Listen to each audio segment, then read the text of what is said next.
Hey, it's Mark with another Super Bowler Smash attack, and this one is against a Ring Base, which is a base that I actually have used quite a bit myself in Clan War League. And this base, I don't know if my base isn't exactly like this, but it's this style. It's very similar to this, and usually when I come across this kind of a base, I end up attacking from the southwest side, kind of the 830 entry, and yeah, I don't know. I think I've done it that way a few times, and it's worked out well for me. And so usually I end up coming. I still kind of look to see what's happening in for that entry, but it's the first spot that I'll look. And so if we look at that, yeah, and for that entry, like say Flinger, where would the Flinger go? Really, there's mortars in both areas. One on the kind of the end here right away, and one that's a little bit deeper. And it's just like they have the mortars and the air defense swapped for some reason on this 9 o'clock edge, and yeah, I guess the same with 3 o'clock. So with the Flame Flinger could work in both of those corners really. I kind of with for the Flame Flinger, I guess if I were to go between the two, I'd rather just get rid of the mortar right away instead of having that mortar kind of a little bit deeper in and sort of trying to guess when the Flinger is going to start targeting it. Because usually you have to kind of have an idea when is the mortar gonna when is the Flame Flinger gonna target the mortar, and just ahead of that or at the same time you want to have a Yeti. So if you don't have a Yeti down drawing fire from the mortar already, then when you think that the Flame Flinger is going to target the mortar, then put down the Yeti to draw a target from the mortar and distract it. So the 3 o'clock, same difference as 9 o'clock. It's symmetric, and at 12 o'clock, it's also pretty symmetric. The thing about 12 o'clock is it's got a couple of heroes up there, so the king and the warden. For the Flinger, the warden is not a problem. I kind of like it when the warden is in the corner for the Flinger because it takes out a big target or a big defense. And but I don't really like that king is there. The king is gonna kind of mess with the pathing probably. And for this type, so it's a ring base, and what I want to do is not only funnel just like say this corner, that first level, but also into the second level, because there's a ring at the second level too. So if I just carve out the corner at the first level, well, the troops are, they risk of just kind of walking around the center in that second ring instead of going into the core, and we want them to go into the core.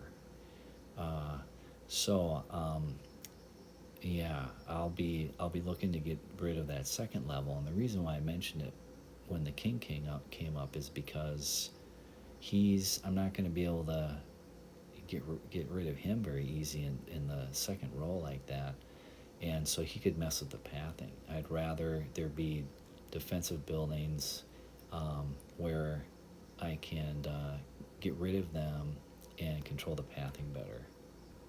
Yeah, and so that rules out 12 o'clock for the Flinger. So I'd want to do 6, And then it doesn't really matter so much, I don't think, 3 o'clock or 9 o'clock for the Warden, since they're the same.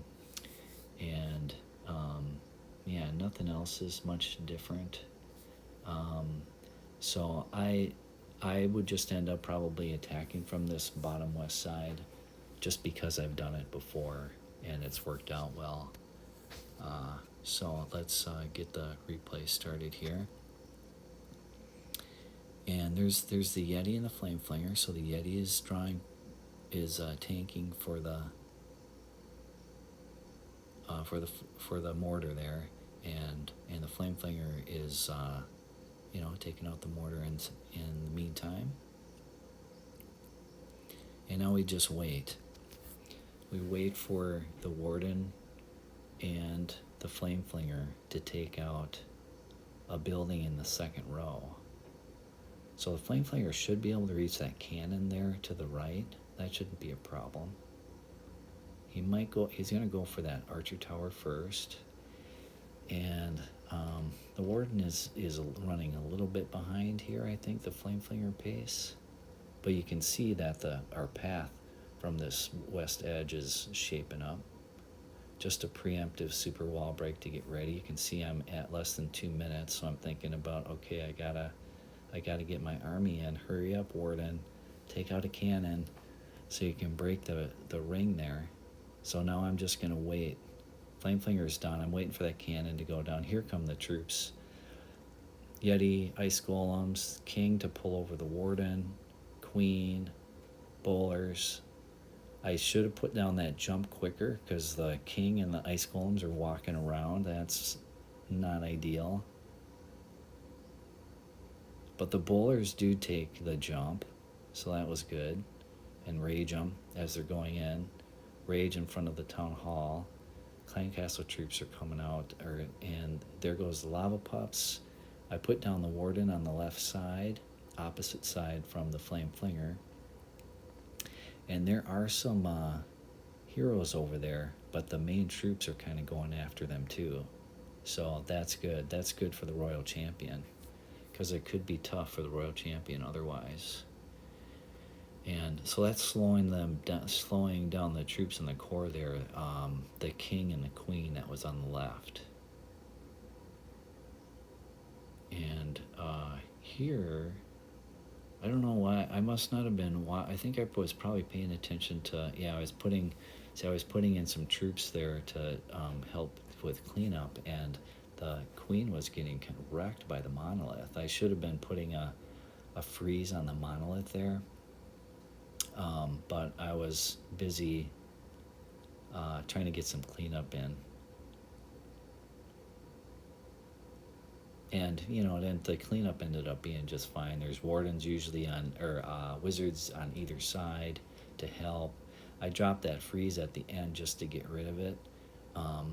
I'd rather, it's kind of a pain to have a extra spell in your army when you want to just have the next army already training up behind it. And so I'll just drop any extra spells on the battlefield just to make it easier for the next army attack. But really, I swagged that freeze at the end. I didn't really need it, but it would have been better for me to be freezing that monolith so that the queen could preserve her health better. So there is a Super Bowler Smash against Ring Base.